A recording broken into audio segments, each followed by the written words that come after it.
Ponnukkara അന്തര team അവതരിപ്പിച്ച ഗസൽ സന്ധ്യ ജനുവരി 4 ശനിയാഴ്ച വൈകിട്ട് പൊന്നൂക്കര ഗവൺമെൻറ് LP സ്കൂൾ അങ്കണത്തിൽ നടന്നു. നിലാവ് പെയ്യുന്ന പോലെ പെയ്തിറങ്ങിയ ഗസൽ. പാർത്ഥൻ വൃന്ദ സുരേഷ് അവതരിപ്പിച്ച ഗസൽ സന്ധ്യ പൊന്നൂക്കരയെ ഗസലിൻ്റെ സാന്ദ്രമായ സംഗീതധാരയിലേക്ക് നയിച്ചു. ചെറുതണുപ്പിനെ സംഗീതത്തിൻ്റെ മധുര കുളിർമഴയായി ഗസൽ ഒഴുകിയെത്തി. പാർത്ഥൻ ആൻഡ് വൃന്ദ സുരേഷ് അവതരിപ്പിച്ച ഗസൽ സന്ധ്യ കവിയും ഗാനരചയിതാവുമായ റഫീഖ് അഹമ്മദ് ഉദ്ഘാടനം ചെയ്തു. മുഖ്യ അതിഥിയായി കലാനിരൂപകൻ E. ജയകൃഷ്ണൻ പങ്കെടുത്തു. Secretary M. രഘുനാഥ് സ്വാഗതവും സുബ്രഹ്മണ്യൻ NU അധ്യക്ഷത വഹിച്ചു. നിഷ ബിന്ദു നന്ദി പറഞ്ഞു. അന്തരയ്ക്ക് വേണ്ടി ഇവിടെ കൂടിയിരിക്കുന്ന മുഴുവൻ നാട്ടുകാർക്കും സംഗീത പ്രേമികൾക്കും വേണ്ടി നമ്മുടെ നാടിനു വേണ്ടി അദ്ദേഹത്തെ ബഹുമാനപൂർവ്വം ഈ പരിപാടിയിലേക്ക് ഹാർദമായി സ്വാഗതം ആശംസിക്കുന്നു.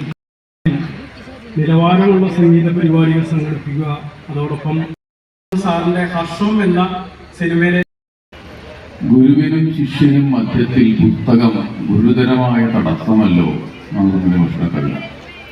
ഗുരുവിനും ശിഷ്യനും മധ്യത്തിൽ പുസ്തകം ഗുരുതരമായ തടസ്സമല്ലോ. അപ്പോൾ ഈ സംഗീത പ്രേമികൾക്കും പാർത്ഥനെ പോലെ ഇനി ഇവിടെ പാടാനിരിക്കുന്ന സംഗീതജ്ഞർക്കും ഇടയിൽ എൻ്റെ ഒരു നിൽപ്പ് അത്ര ഒരു തടസ്സമായിട്ടാണ് എനിക്ക് തോന്നുന്നത്. പക്ഷെ ഔപചാരികത പേരിൽ ഇവിടെ രണ്ടു വാക്ക് സംസാരിക്കുമെന്ന് മാത്രമേ ഉള്ളൂ. എല്ലാവരും പാർത്ഥൻ്റെ സംഗീത സൗന്ദര്യ ആസ്വദിക്കാൻ വേണ്ടിയിട്ട് വന്നിട്ടുള്ളതാണെന്ന് എനിക്കറിയാം. ഈ ഒരു കൂട്ടായ്മ, ഈ കൂടിച്ചേരൽ വളരെ സന്തോഷകരമാവുന്നത് ഞാൻ ഈ വരുന്ന വഴിക്ക് തന്നെ ഒരുപാട് ഇത്തരത്തിലുള്ള കുറേ കൂടിച്ചേരലുകൾ കണ്ടു എന്നുള്ളത് കൊണ്ടാണ്. കുറേ ആൾക്കൂട്ടങ്ങൾ, ഇത്തരം യോഗങ്ങൾ, പരിപാടികൾ ഒക്കെ നടന്നുകൊണ്ടിരിക്കുന്നു.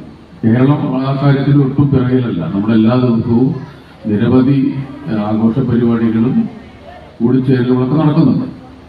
പക്ഷെ അതിൻ്റെയൊക്കെ ഒരു വ്യത്യാസം എന്ന് വെച്ചാൽ അതൊക്കെ തന്നെ ഏതെങ്കിലും പലപ്പോഴും ഏതെങ്കിലും രാഷ്ട്രീയ പാർട്ടികളുടെ അല്ലെങ്കിൽ മതങ്ങളുടെ അതല്ലെങ്കിൽ ഏതെങ്കിലും സമുദായങ്ങളുടെ അങ്ങനെയൊക്കെയുള്ള വളരെ വിഭാഗീയമായിട്ടുള്ള ചില കൂട്ടായ്മകളും അതുമായിട്ട് ബന്ധപ്പെട്ടിട്ടുള്ള കാര്യങ്ങളുമാണ് നമ്മുടെ നാട്ടിൽ അധികവും നടന്നുകൊണ്ടിരിക്കുന്നത്.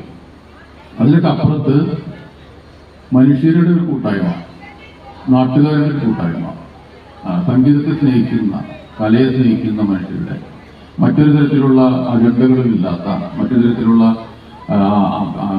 ഉദ്ദേശ ലക്ഷ്യങ്ങളൊന്നുമില്ലാത്ത കലയെ സ്നേഹിക്കുന്ന ആളുകൾ ഒരിടത്ത് ഒരു സന്ധ്യയ്ക്ക് കൂടിച്ചേർന്നിരിക്കുക എന്ന് പറയുന്നത് തന്നെ വളരെ സഫലമായിട്ടുള്ള ഒരു കാര്യമാണ്. അതിനുവേണ്ടി മുൻകൈ എടുത്തിട്ടുള്ള അന്തരയെ ഞാൻ ഹൃദയപൂർവ്വം അഭിനന്ദിക്കുകയാണ്. അത്തരം ഒരു പരസ്പര സ്നേഹത്തിൻ്റെയും അടുപ്പത്തിൻ്റെയും ഒക്കെ ഇഴകൾ പൊട്ടിക്കൊണ്ടിരിക്കുകയും പൊട്ടിച്ചുകൊണ്ടിരിക്കുകയും ചെയ്യുന്ന ഒരു കാലഘട്ടത്തിൽ സംഗീതം എന്ന് പറയുന്നൊരു ഔഷധമാണെന്ന് നമ്മൾ പറയും. സംഗീതം നമ്മുടെ പല വെറുപ്പുകളെയും പലതരത്തിലുള്ള ദുഷ്ടചിന്തകളെയും നമ്മുടെ ഉള്ളിലുള്ള ഇരുട്ടുകളെയും ഒക്കെ അകറ്റിക്കളയുന്ന ഒരു ഔഷധം തന്നെയാണ്. ഒരു തരത്തിലും ദോഷം ചെയ്യുന്നൊരു സാധനമല്ല.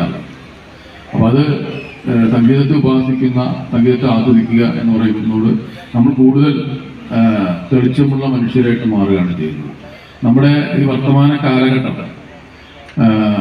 ഏറ്റവും എല്ലാ കാലഘട്ടങ്ങളും അങ്ങനെ ആയിരിക്കാം. പക്ഷേ സമീപകാലത്തെ, വർത്തമാനകാലത്ത് നമ്മൾ ഓരോ ദിവസവും കേട്ടുകൊണ്ടിരിക്കുന്ന വാർത്തകളും കണ്ടുകൊണ്ടിരിക്കുന്ന കാര്യങ്ങളൊക്കെ തന്നെ വളരെ നിരാശാജനകമായിട്ടുള്ള കാര്യങ്ങളാണ്. ഞാൻ ഈ കഴിഞ്ഞ 2024 ഒരു സിനിമ വളരെ കുറച്ച് ചെയ്തിട്ടുള്ളെങ്കിൽ കുറേ സിനിമകൾ കാണാനിടയിൽ ഏകദേശം 10-60ഓളം സിനിമ കണ്ടിട്ടുണ്ടാവും, മലയാള സിനിമ. ഈ സിനിമകളിലൊക്കെ തന്നെ ഭൂരിഭാഗവും അതിൻ്റെ പ്രമേയമായിട്ട് വരുന്നത് അക്രമമാണ്, അല്ലെങ്കിൽ പ്രതികാരം എന്നുള്ളൊരു പ്രമേയമാണ് എല്ലാ സിനിമകൾക്കും. അതിലും ഭാഗമായിട്ട് പ്രണയം ഉണ്ടായിരിക്കാം, അല്ലെങ്കിൽ വേറെ പല കാര്യങ്ങളുണ്ടായിരിക്കാം. പക്ഷെ പ്രധാനമായിട്ട് ഇതിൽ വരുന്നത് പ്രതികാരം നിർവഹിക്കുക എന്നതാണ്. വളരെ ക്രൂരമായ രീതിയിൽ പ്രതിയോഗിയെ കൊല്ലുക, അതാണ് നമ്മുടെ ഏറ്റവും പ്രധാനപ്പെട്ട പ്രമേയം. അതിൻ്റെ വളരെ വിശദാംശങ്ങളോട് കൂടിയിട്ടാണ് ആ കൊലപാതകമാണെങ്കിലും അക്രമമാണെങ്കിലും ആ ഹിംസയാണെങ്കിലും ഒക്കെ കാണിക്കുന്നത്. അതിൻ്റെ മൈന്യൂട്ടായിട്ടുള്ള ഏറ്റവും സൂക്ഷ്മമായിട്ടുള്ള വിശദാംശങ്ങളോട് കൂടിയിട്ടാണ്. ഇത് പ്രതികാരമാണോ മനുഷ്യൻ്റെ ഏറ്റവും അടിസ്ഥാനപരമായ വികാരം? നമ്മുടെ എല്ലാ സിനിമക്കാരും ചിന്തിച്ചുകൊണ്ടിരിക്കുന്ന ഒരു സംഗതി.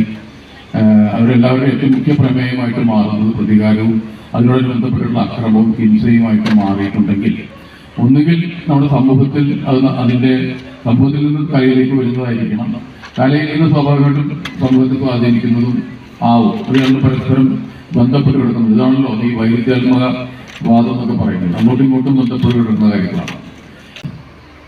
അതുതന്നെ സംഘടനയ്ക്ക് പേരിട്ടു എന്നുള്ളത് വലിയൊരു കാര്യമാണ്. അന്തരയും സ്ഥായിയും ഒക്കെ സംഗീതവുമായി ബന്ധപ്പെട്ട വാക്കുകളാണ്. ഒരു 25 കൊല്ലത്തിനിടയ്ക്ക് ഇങ്ങനെ ഒരു പാടത്തൊരു സ്റ്റേജ് കുറച്ച് ആളുകൾ വന്നിരുന്നിട്ട് നാട്ടിലെ കുട്ടികളുടെ പരിപാടികളൊക്കെ ചേർത്തിട്ടൊരു പരിപാടി ഞാൻ കണ്ടിട്ടേ ഇല്ല.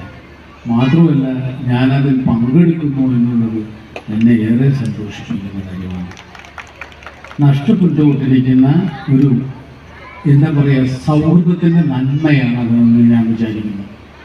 പരിപാടി തുടങ്ങുമ്പോൾ കുറേ ലൈറ്റിട്ട് ഭയങ്കരമായ ശബ്ദത്തിൽ ബഹളം വയ്ക്കുന്ന പരിപാടികളാണ് കൂടുതൽ.